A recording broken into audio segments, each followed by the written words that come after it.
स्वागत है आप सबका इस कहानी के सेकंड यानी कि लास्ट पार्ट में।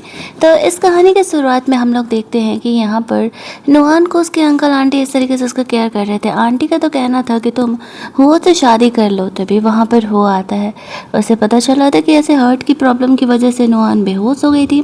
दैट्स वाई वो उसे चेक करने के लिए आया हुआ था। नुआन उसे कहती है कि वो वापस से यहाँ क्या कर रहा है। वो उसे उठा करके कमरे में लेके जाता है। उसके अंकल उसे रोकने का कोशिश करते हैं, लेकिन यहाँ पर उसकी आंटी उसे मना कर देती है।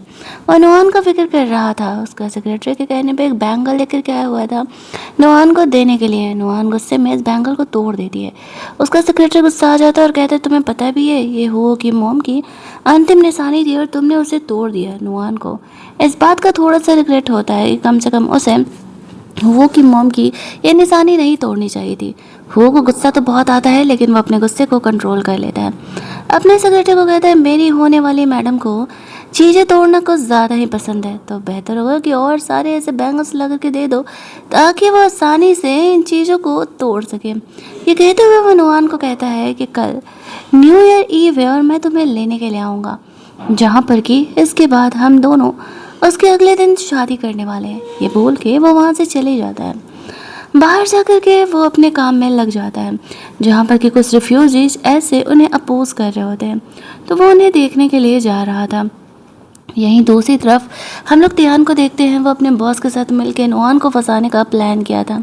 नुआन उसे सूप देने के लिए आती है, साथ ही में उसे बोलती है शादी के बारे में उसने क्या प्लान किया, तो बहाना कर देता है कि अभी वो वार्ड में जा रहा है, सर्वे के लिए आके बात करेगा। तभी वो यहाँ पर हुओ की फ़ोटो देखती है, सोचती है उसकी फ़ोटो यहाँ क्या कर रही है। उसकी नज़र उसके वॉच पर पड़ती है। उसे ऐसा लगता है कि एक्चुअल में ये वॉच तो मेरे सेवियर की थी, ये यहाँ क्या कर रही है। तभी तियान का सीनियर आता और कहता है तुमने सही किया, अब अपने प्रमोशन का इंतज़ार करना। फिर वो ऐसे कमरे में अंदर चले जाता है जहाँ पर कि नुआन को नहीं पता था कि आगे क्या होने वाला है। वो सीनियर ऐसे कमरे में अंदर आता है। नुआन वहाँ से बाहर निकलने का कोशिश करती है, लेकिन कमरे का दरवाज़ा बंद था। वो सीनियर यहाँ पर कह रहा होता है अफसोस आज तुम मेरी होने वाली हो, तुम्हें यहाँ पर कोई सेव करने के लिए नहीं आने वाला। तभी हुओ को पता चलता है कि नुआन इस तरीके से हॉस्पिटल में गई हुई थी और वो उसे वहाँ पर सेव करने के लिए आ जाता है। अगर यहाँ पर हो नहीं आता तो बहुत ही बुरा यहाँ पर नुआन के साथ होने वाला था। थैंकफुली वो समय पर पहुँच जाता है और नुआन को सेव करते हुए वहाँ से लेकर के जाता है। वो बहुत ही ज़्यादा गुस्सा में था। किसकी हिम्मत हुई नुआन को ऐसे टच करने की। नुआन जानती थी कि वो उसे छोड़ने नहीं वाला उस इंसान को।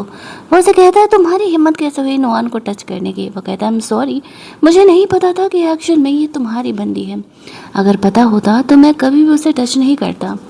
वो जानता था कि मैटर इतना सिंपल नहीं है, वो इतनी आसानी से नुआन को हाथ नहीं लगा सकता था।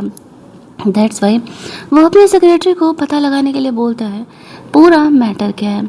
इसके बाद वो नुआन को देखने के लिए जाता है, जहाँ पर कि वो बहुत ही घबराई हुई थी। वो का पनिशमेंट देने का अलग ही तरीका था। वो नुआन से कहता है तुम क्या करना चाहती हो इस इंसान के साथ। अभी तो नुआन शौक में थी, उसे खुद समझ में नहीं आता उसे क्या करना है। वो उसे वहाँ से उठा के अपने घर लेकर के जाता है। नुआन वहाँ से भागने की कोशिश कर रही थी, तो वो उसे कहता है तुम यहाँ से कहीं नहीं भाग सकती, तुम अब मेरे चंगुल में हो।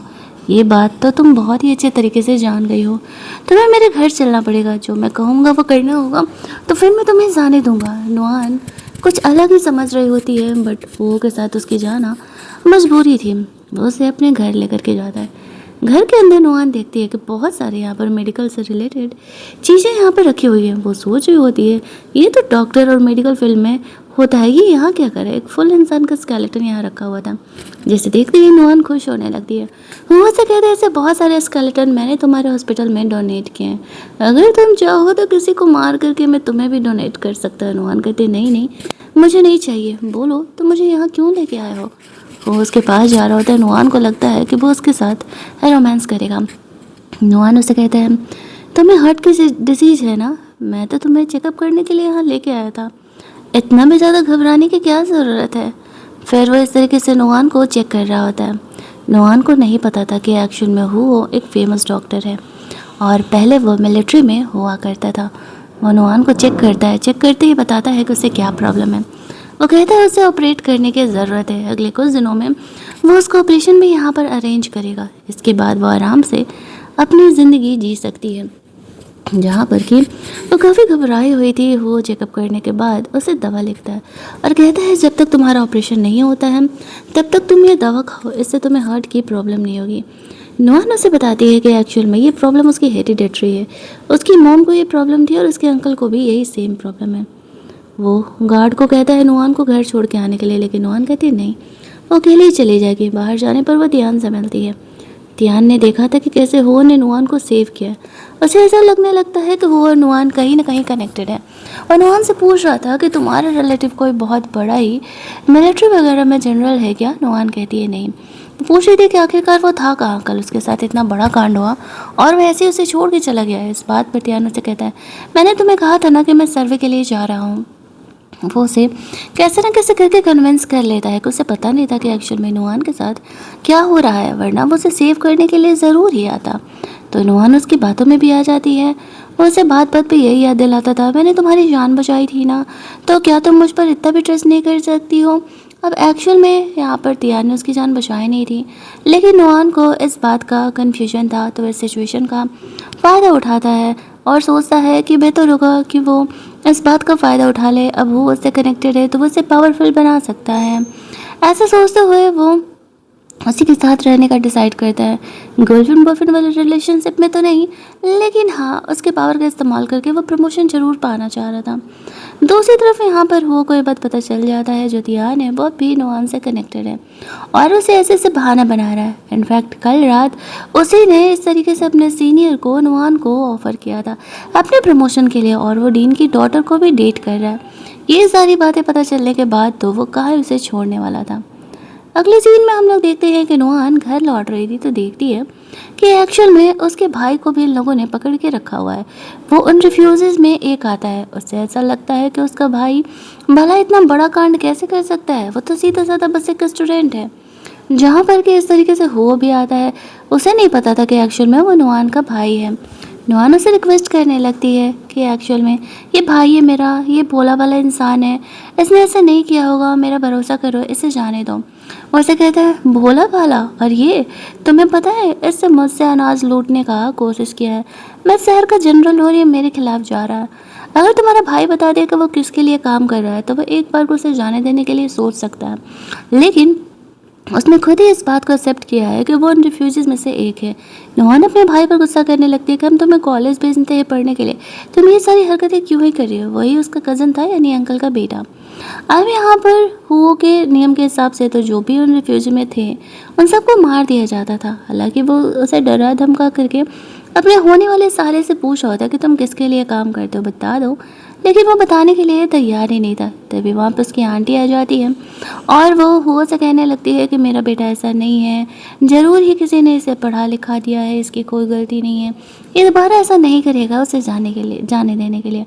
लेकिन वो वहाँ पर किसी की बात मानने के लिए तैयार नहीं था। तो फिर उसकी आंटी कहती है आई नो कि तुम नुआन को पसंद करते हो, वो तुम्हें सर्व करने के लिए जाने के लिए तैयार है, तुम मेरे बेटे को जाने दो। ये सुनते ही नुआन सो खुश आती है कि उसकी आंटी ऐसी बातें भला कैसे कर सकती है। माना कि उनके लिए उनका बेटा ज़रूरी है, लेकिन वो उसे किसी के साथ भी ऐसे नाइट स्पेंड करने के लिए भला कैसे ही बोल सकती है। इस बात से वो थोड़ा सा गुस्सा हो जाती है और लेकिन उसके पास फ़िलहाल कोई ऑप्शन नहीं था, तो वो इस तरीके से मान जाती है और कहती है कि ठीक है मैं हो के साथ जाने के लिए तैयार हूँ, लेकिन यहाँ पर उसे अपने भाई को जाने देना होगा। वो फ़िलहाल नुआन को वहाँ से लेकर के जाता है और घर जाने के बाद नुआन काफ़ी घबराई हुई थी। वो उसे कह रहा था तुम्हें तो पता है ना कि तुम्हारी आंटी ने तुम्हें यहाँ पर क्यों भेजा हुआ है। उसे ऐसा लगता है कि वो इंटीमेट होने के बारे में बोल रहा है। वो काफ़ी ज़्यादा नर्वस थी। वो उसे कहता है ओ कम ऑन, तुम्हें पता है कि तुम्हें मुझे सर्व करना है, तो ही तो यहाँ पर मैं तुम्हारे भाई को जाने दूँगा। वो नुआन को किस करने के लिए आगे बढ़ता है, जहाँ पर कि नुआन रोने लगती है तो वो यहाँ पर रुक जाता है। वो एक्चुअल में नुआन से प्यार करने लगा था। वो भी चाहता था कि वो उससे प्यार करे, लेकिन नुआन उससे प्यार नहीं करती थी। इस वजह से वो बहुत ज़्यादा ही डिस्परेट होती जा रहा होता है।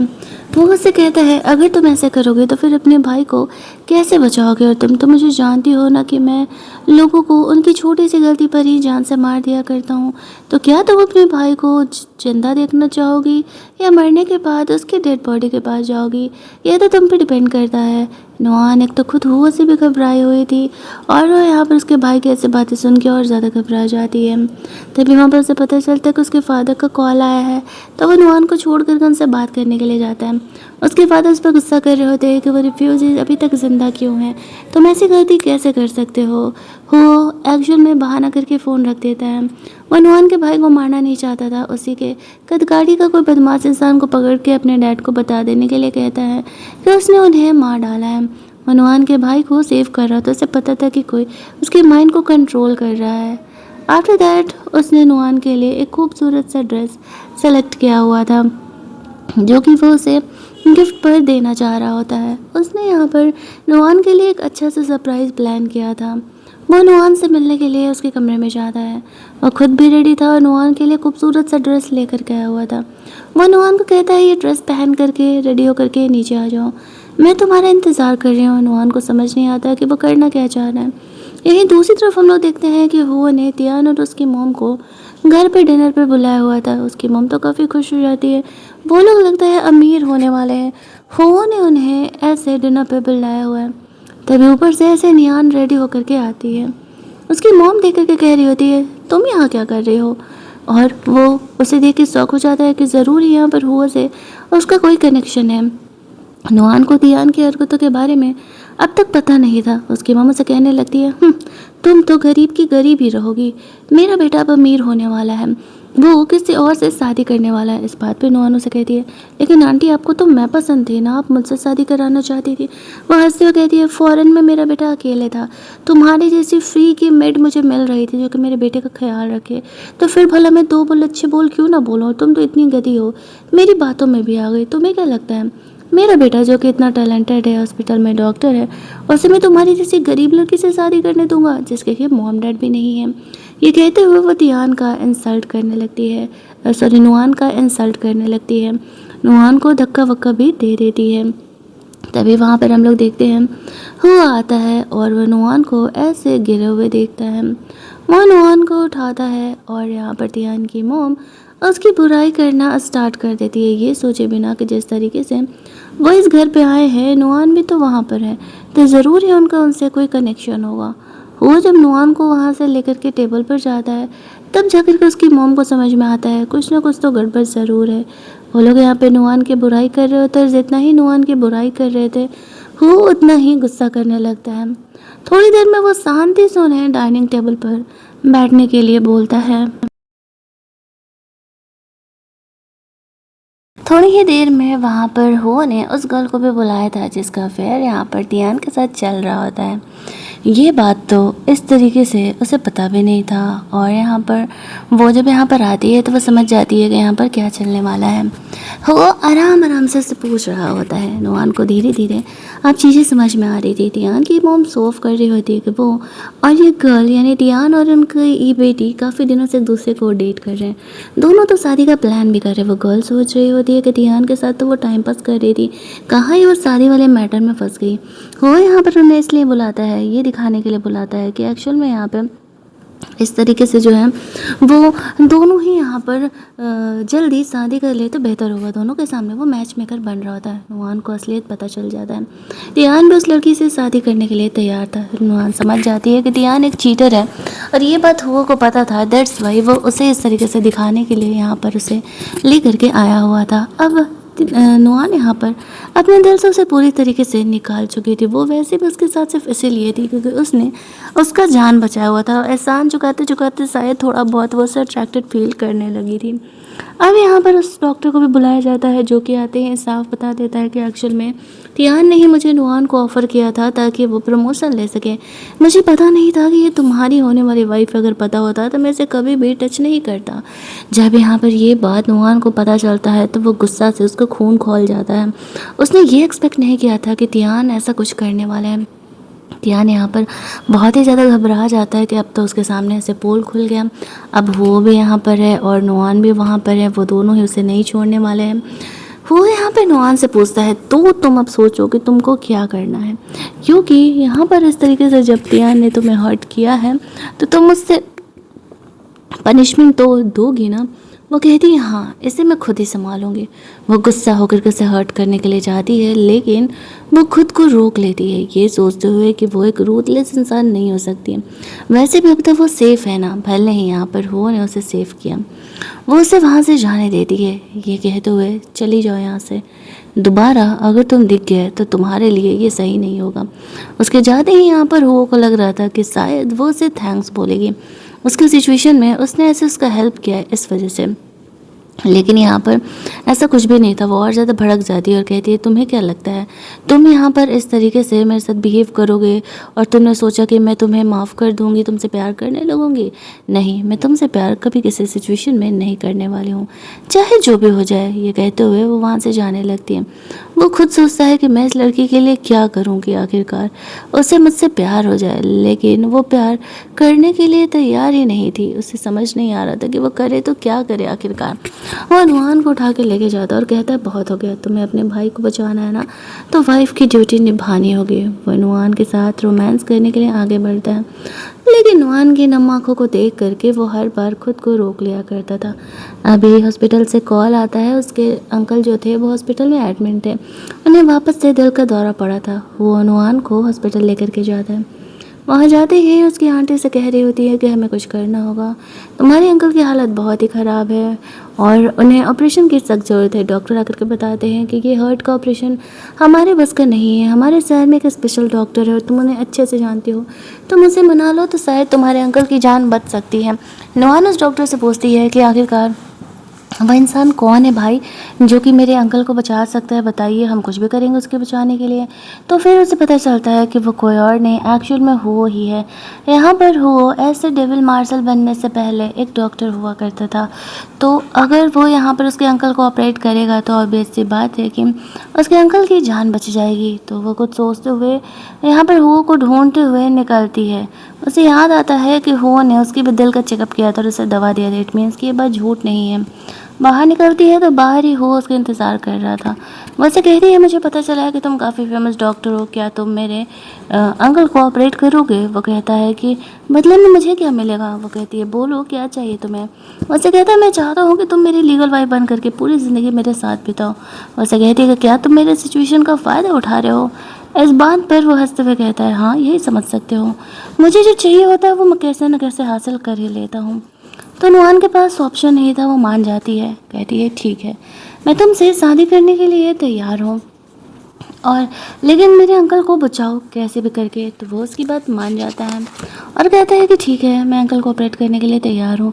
जो रिंग उसने नुआन को दिया था वो पहन लेती है और उसकी वाइफ बनने के लिए रेडी हो जाती है। आफ्टर दैट वो उसके अंकल को ऑपरेट करने के लिए जाता है। सब कुछ बहुत ही स्मूथली जाता है, उसके अंकल की जान बच जाती है। जब वो बाहर आता है नुआन को पता चलता है कि उसके अंकल अब ठीक है, तो वो उसे थैंक्स बोलने के लिए हक कर लेती है। वो को पहली बार नुआन ने अपनी मर्ज़ी से आगे बढ़ के हक किया था। वो नुआन को घर लेकर के जाता है और बोलता है कि तुम्हारे अंकल कुछ दिनों में पूरी तरीके से ठीक हो जाएंगे और वो घर जाने के लिए पूरी तरीके से फ्री हो जाएंगे। इस बार वह नुआन को अपनी लीगल वाइफ बना करके घर लेकर के जाता है। सबको इंट्रोड्यूस कराता है कि नुआन उसकी लीगल वाइफ है। नुआन को ये चीज़ें थोड़ी ऑकवर्ड लग रही थी। रात में वो यहाँ पे फ्रेशन अप होकर के आता है।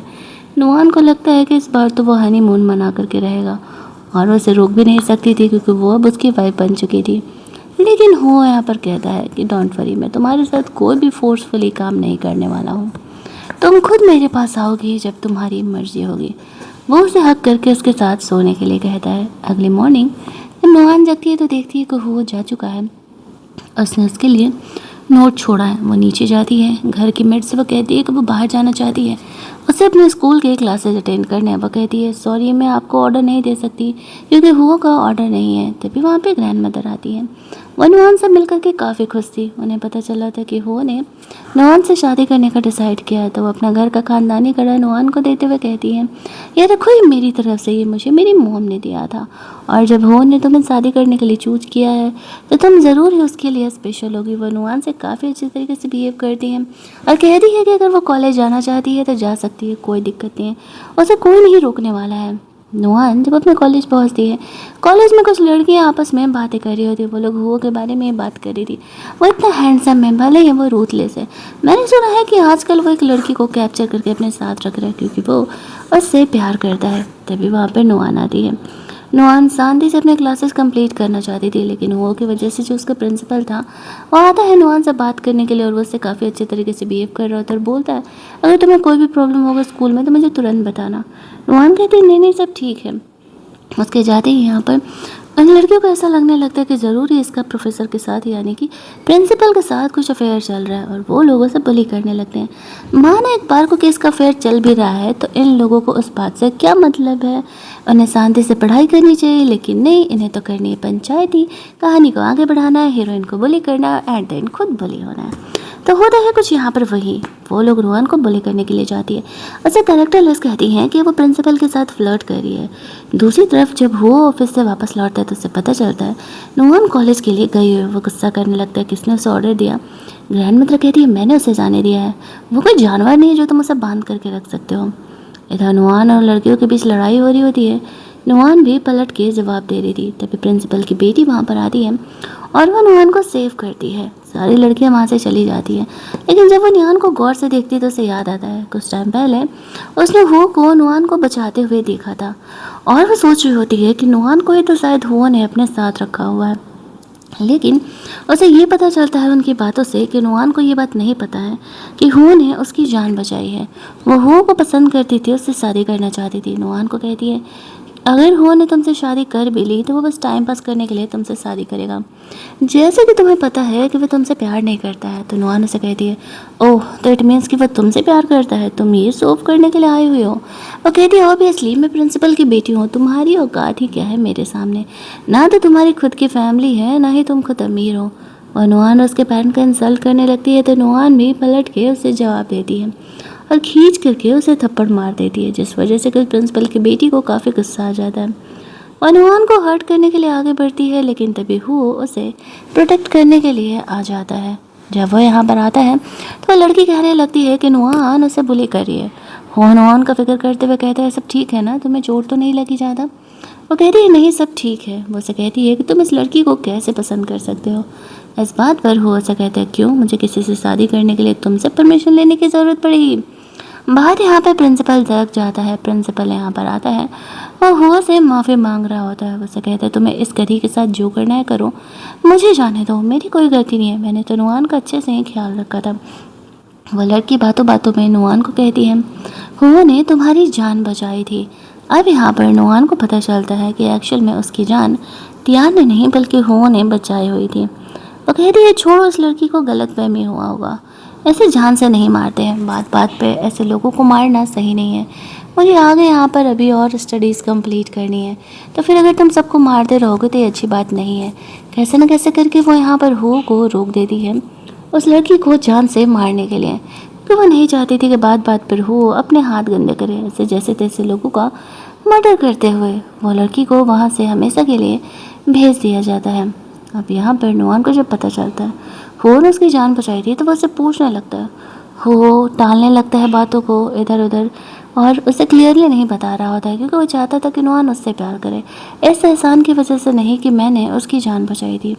जो लड़कियों ने यहाँ पर नुआन को इस वजह से बुली किया था कि उसका प्रिंसिपल के साथ कुछ अफेयर चल रहा है, उसे भी बुला करके यहाँ पर उन्हें उसी तरीके से पनिशमेंट दिया जाता है जिस तरीके से कि वो लोग यहाँ पर नुआन को बुली कर रहे होते हैं। तभी अचानक से नुआन को वापस से हार्ट में प्रॉब्लम होने लगता है। वो वहाँ पर बेहोश होने लगती है। जिस तरीके से हुआ ने नुआन की जान बचाई थी उस तरीके से एक बार फिर वो नुआन की जान बचाता है। तब जाकर के फ्लैशबैक में नुआन को सारी चीज़ें क्लियर हो जाती है। उसका जान बचाने वाला कोई और नहीं हुआ है। उसे कहता है तुमने मुझे पहले क्यों नहीं बताया कि एक्शन में तुमने मेरी जान बचाई थी। ये कहते ही वो बेहोश हो जाती है। वो उसे वहाँ से लेकर के जाता है। जब यहाँ पर नुआन को होश आता है तो वो यहाँ पर उसे दवा इंजेक्ट कर रहा होता है। वो उसे कहता है कि कुछ दिनों में मैंने तुम्हारा ऑपरेशन अरेंज किया है, तुम्हारा एक बार तुम्हारे अंकल की तरह ऑपरेशन हो जाए तो तुम भी नॉर्मल इंसान की ज़िंदगी जी सकती थी। अब नुआन यहाँ पर होक से थैंकफुल तो थी, लेकिन वो अब भी इस बात को एक्सेप्ट नहीं करती है कि एक्चुअल में वो उससे प्यार करती है। उसके साथ बिताए सारे वक्त को याद करके वो इतना तो समझ गई थी वो पूरी दुनिया के लिए रूथलेस है, लेकिन जब से वो नुआन की लाइफ में आया है तब से वो उसे प्रोटेक्ट ही कर रहा है। कहीं ना कहीं वो उसके साथ काफ़ी खुश थी। दूसरी तरफ वो को उसके कज़न ब्रदर का मैसेज आता है। उन दोनों के बीच चीज़ें ज़्यादा अच्छी नहीं चलती थी। दोनों ही बिजनेस के इस पावर के लिए एक दूसरे से लड़ते रहते थे। वक्त आ रहा होता है जहाँ पर कि दोनों आमने सामने होने वाले थे। नोआन हुओं के लिए उसके कमरे में सूप बना के लेकर के आती है। हालांकि सूप बहुत ही गंदा टेस्ट कर रहा था क्योंकि नोआन को खाना बनाना नहीं आता था, लेकिन फिर भी यहाँ पर हो उस सूप को पी लेता है। नहाना से कहती है कि डोंट वरी, अब मैं तुम्हें छोड़ करके कहीं नहीं जाने वाली हूँ। मैं तुम्हारे लिए सूप बनाना ज़रूर ही सीख लूँगी। अब तुमने मेरी इतनी ज़्यादा बार जान बचाई है, मेरी फैमिली की हेल्प की है, तो मुझे तुम्हारा तो एहसान चुकाना पड़ेगा ना। वो ऐसा कहता है, वही तो मैं नहीं चाहता। मैं चाहता हूँ कि तुम मेरे साथ अपनी मर्ज़ी से खुशी खुशी रहो। वो हुआ से पूछती है, तुम इतने अच्छे डॉक्टर थे तो फिर तुमने वो फील्ड क्यों छोड़ा। वो अपने फादर के लास्ट वर्ड्स याद करता, उन्होंने कहा था, डॉक्टर बन करके तुम लोगों की जान तो बचा लोगे, लेकिन सिर्फ चंद लोगों की। अगर तुम बहुत पावरफुल बन जाओगे तो अपनी पूरी सिटी को बचा सकते हो। हमारे फैमिली में बहुत बड़ा ही एक लूप होल है, उसे सुधारो, हमारी फैमिली और हमारे शहर को बचाओ। इसी वजह से वो इस फील्ड में वापस आया था। अभी हो और नुआन के बीच रोमांस स्टार्ट ही हो रहा था कि उसका सेक्रेटरी हुओ को लेने के लिए आ जाता है अर्जेंट काम से। अगले सीन में नुआन बाहर से घर जा रही होती है तो वो तिहान से मिलती है। तिहान को हॉस्पिटल से निकाल दिया गया था। वो नुआन से कह रहा होता है, तुम्हारी वजह से मुझे हॉस्पिटल से निकाला गया। वो कहती है, तुम कभी नहीं सुधरने वाले, गलती तुम्हारी थी, कांड तुमने किया, तुम्हारे हरकतों की वजह से तुम्हें हॉस्पिटल से निकाला गया। वैसे कहता है कि वो को कहो मुझे वापस से जॉब पर डाल दे। वह हंसते हुए कहती है, वो तो नहीं हो पाएगा, और उन दोनों को बात करते हुए वो देख लेता है। उसे ऐसा लगता है कि नुआन अब भी तिहान में इंटरेस्टेड है। वो थोड़ा सा इस बात से गुस्सा आ जाता है, लेकिन वो नुआन को इस बारे में कुछ कहता नहीं है। नुआन यहाँ पर तिहान को वार्न करती है, वो हुओ के साथ खुश है, अगर उसने दोबारा उसे परेशान करने की कोशिश किया तो उसके लिए ठीक नहीं होगा। तिहान अपनी मॉम के साथ शहर छोड़ के जा रहा था। इस शहर में कोई उसे जॉब नहीं दे रहा था। वो उसे सिर्फ डराने के लिए आता है, और वो हुओ को वहाँ देख करके इतना ज़्यादा डर जाता है कि उसे ऐसा लगने लगता है वो तो सीधे उसे जान से मारने के लिए आ रहा है और उसे छोड़ने नहीं वाला है। और डर के मारे बेहोश हो जाता है। वो हंसते हुए वहाँ से चले जाता है। रास्ते में उसने थोड़ा बहुत ड्रिंक कर लिया था। नुआन सोने की तैयारी कर रही थी। वो आके उसे हक कर लेता है। वो उसे कहता है कि तुम मुझसे प्यार क्यों नहीं कर सकती, क्या मैं तुम्हारी नज़र में इतने ज़्यादा बुरा हूँ। नुआन को समझ नहीं आता कि उसे हुआ क्या और वो इतना ज़्यादा क्यों ड्रिंक किया। उसे लगता है कि शायद उसे उसकी कोई बात बुरी लगी है, दैट्स वाई वो उसे रेस्ट करने के लिए कहती है। वो कहती है, तुम्हें ओवरथिंक नहीं करना चाहिए, तुम्हें आराम करने की ज़रूरत है। ये कहते हुए वो यहाँ पर हुआ को कहती है, तुम रेस्ट करो, जो भी होगा हम कल बात करेंगे। और वो सोफे पर सो जाती है, जहाँ पर कि अगली सुबह ग्रैंड मदर कमरे में आती है। उन्हें ऐसा लगता है कि हुओ ने नुआन को बुली किया है, इसलिए वो सोफे पर सो रही है और वो हुओ पर गुस्सा करने लगती है। नुआन यहाँ पर ग्रैंड मदर को समझाती है कि नहीं ग्रैंड मदर, गलती हुओ की नहीं है, हम दोनों आपस में एक्चुअल में लड़ नहीं रहे थे, एक मिसअंडरस्टैंडिंग हुई थी और मैं यहाँ पर सोचते सोचते सो गई थी, इसमें हुओ की कोई गलती नहीं है। इधर वो अपने कमरे में अकेले बैठ कर ड्रिंक कर रहा होता है। ग्रैंड मदर उसे समझाने के लिए जाती है, यहाँ अकेले ड्रिंक करने से नुआन तुम्हारी नहीं होने वाली है, जाओ जाकर के कोशिश करो, उसे मनाओ, उसे समझाओ, उसे दिखाओ कि तुम उससे कितना प्यार करते हो। वो खुद को संभालते हुए नुआन से बात करने के लिए जाता है। उसने उसके लिए कुछ ज्वेलरीज वगैरह मंगवाए थे। उसे लगा था लड़कियों को ज्वेलरी पसंद है तो वो ये देख करके खुश हो जाएगी, बट वो उसे कहती है मुझे ये नहीं चाहिए। तो वो उसे पूछता है, आखिरकार तुम्हें क्या चाहिए। लेकिन नुआन उसे मना करती है और कहती है मुझे ये सब कुछ नहीं चाहिए। हो पूछता है तो चाहिए क्या औरत को। नुआन कहती है रिस्पेक्ट, लॉयलिटी, रॉयलिटी, इक्वालिटी और प्लीज़ थोड़ा सा प्यार। ये कह के वो वहाँ से चली जाती है। वो को समझ तो कुछ नहीं आता है तो वो अपने ग्रुप ऑफ मेंबर से पूछता है कि आखिरकार लड़कियों को क्या चाहिए होता है। सब अपने अपने दिमाग से जवाब दे रहे होते हैं, बट नुआन थोड़ी अलग थी। वो मटेरियलिस्टिक टाइप नहीं थी, उसे गिफ्ट्स और ज्वेलरीज में इंटरेस्ट नहीं था। वो चाहती थी आज़ादी से अपनी ज़िंदगी जीना, अपने मर्जी का काम करना, हो उसे थोड़ा रिस्पेक्ट करे, उसे भी अपने जैसा अपने लायक समझे, अपना बिजनेस में इन्वॉल्व करे। वो सोच रहा होता है कि वो नुआन को कैसे इम्प्रेस करे, कैसे उसे दिखाए कि वो एक्चुअल में उससे उतना ही प्यार करता है जितना कि वो डिज़र्व करती है। थोड़ी देर नुआन अपने क्लासेस कंप्लीट करके लौट रही होती है तो हुओ का कज़न ब्रदर यहाँ पर आता है और कहता है कि हुओ ने आपको भेजा है मुझे आपको लेके आने के लिए। नुआन उसके साथ चली जाती है ये सोचते हुए कि हुओ का नाम लेकर के तो कोई उसके साथ गलत करना नहीं चाहेगा, लेकिन एक्चुअल में वो हुओ का असली दुश्मन था। वह नुआन को किडनैप करके वहाँ से लेकर के जाता है। वहाँ जाते ही नुआन समझ जाती है कि हुओ का ही वो मेन दुश्मन है जिसने कि उसे धोखा दिया है और जो उसे जान से मारना चाह रहा है।